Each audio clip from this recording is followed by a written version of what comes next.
access to their preferred primary care provider, OBGYN, or emergency room care. We're holding insurance companies accountable in other ways as well.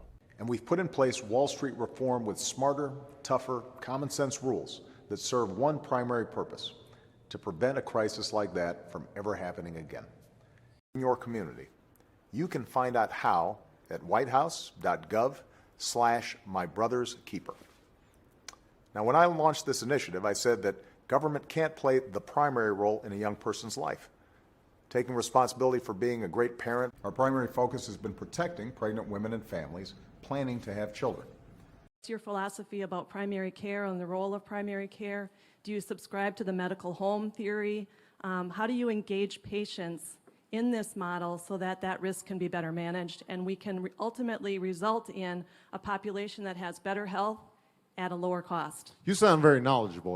We need to rethink the cost of a medical education and do more to reward medical students who choose a career as a primary care physician, who choose to work in underserved areas instead of the more lucrative paths.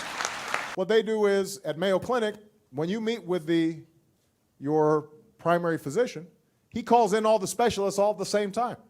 And as a team, they evaluate you, do all the tests right there, so you're not duplicating a whole bunch of stuff. And this creates gaps in primary care and basic prevention.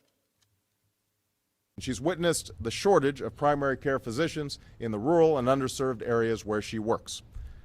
Spoke about the fact that it's very hard, even for families who have health insurance, to access primary care physicians and pediatricians.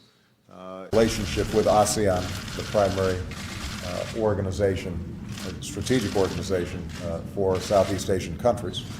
And we are going to be taking steps as part of reform to deal with expanding primary care physicians and our nursing corps.